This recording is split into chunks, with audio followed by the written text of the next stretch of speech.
କାରଣ ପଚାରିବି ଗୋଟେ କିଛି କାରଣ ଓ କାମ କରିବା କ'ଣ କରିବା କାମ ଓ ତାର କାରଣ। ଆଚ୍ଛା ମୋତେ କହିଲ ପିଲାମାନେ କହିଲ ଯଦି ବର୍ଷା ହୁଏ କ'ଣ ହୁଏ ଯଦି ବର୍ଷା ହୁଏ ତୁମେ କ'ଣ କରିବ ଯଦି ବର୍ଷା ହେଲା ଛତା ଛତା ନେଇକି ଯିବା କାହିଁକି ପିନ୍ଧିବ ବର୍ଷା ହେଲେ କାହିଁକି ଛତା ନେଇକି ଯିବ କାହିଁକି ରେନକୋଟ ପିନ୍ଧିବ କାହିଁକି ପିନ୍ଧିବ ଟିକେ ଭାବିକି ଚିନ୍ତା କରିକି ମୋତେ କୁହ କ'ଣ ପାଇଁ ଆମେ ଛତା ନେଇକି ଯିବା।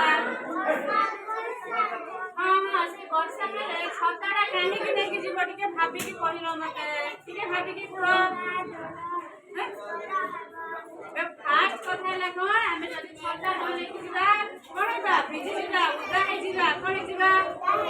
ସେଇଥିପାଇଁ ଆମେ କ'ଣ ଛତା ନେଇକି ଯିବା। ହଉ ଯଦି ଆମେ ଛତା ନ ନେଇକି ଯାଇକି ଆମେ ଯଦି ଭିଜିଗଲେ କିମ୍ବା ଓଦା ହେଇଗଲେ କ'ଣ ହେବ ତୁମକୁ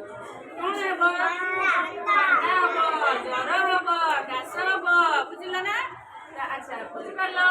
ଛତା କାହିଁକି ନେଇକି ଯିବ ବର୍ଷା ହେଲେ କ'ଣ ନେଇକି ଯିବ ଛତା। ଛତା ରେନକୋଟ ଯଦି ନ ନେଇକି ଯିବ କ'ଣ ହେବ ଓଦା ହେଇଯିବ ଓଦା ହେଇଗଲେ ତୁମକୁ କ'ଣ ହେବ ଥଣ୍ଡା ହେବ ଥଣ୍ଡା ଜ୍ୱର ହେବ। ଆଚ୍ଛା ମୋତେ ଆଉ ଗୋଟେ କୁହ ଆଚ୍ଛା ଖରା ଦିନେ ତୁମେ କ'ଣ କରିବ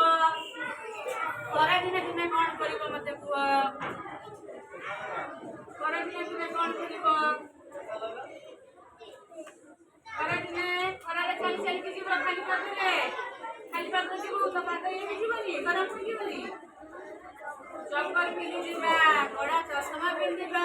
ଛତା ନେଇକି ଯିବା ପାଣି ବୋତଲ ସାଙ୍ଗରେ ନେଇକି ଯିବା ହେଲା। ଯଦି ତୁମେ ଛତା ନ ନେଇକି ଯାଅ ଖରା ଦିନରେ କ'ଣ ହବ ଖରା ପଡ଼ିବ ତୁମ ଦେହରେ କ'ଣ ପଡ଼ିବ ଖରା ପଡ଼ିବ ଗରମ ଲାଗିବ ଦେହ ହାତ ତାତିଯିବ ପାଣି ନ ପିଇକି ଗଲେ କ'ଣ ହେଇଯିବ ଦେହରୁ ପାଣି ଅଂଶ କମ୍ ହେଇଯିବ ଶୋଷ ଲାଗିବ ଆଉ କ'ଣ ହେଇଯିବ ଦେଖିଥିଲେ ବେଳେବେଳେ ଲୋକମାନଙ୍କୁ ଅଂଶୁଘାତ ହେଇଥାଏ କ'ଣ ହେଇଥାଏ ମୂର୍ଚ୍ଛ ହେଇକି ପଡ଼ିଯାଆନ୍ତି ମାନେ ବେହୋସ ହେଇଯାଆନ୍ତି ଖରା ଦିନରେ ଯଦି ତୁମେ ମାନେ ପାଣି ନ ପିଇବ ହେଲା ଚପଲ ନ ପିନ୍ଧିବ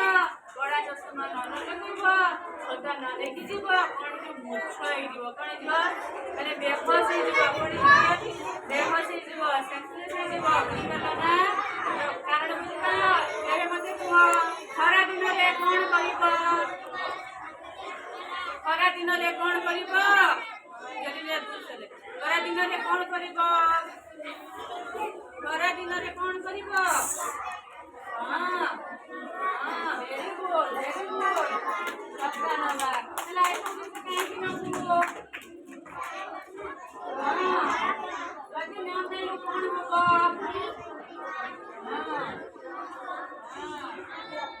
ଭେରି ଗୁଡ୍ ଆଉ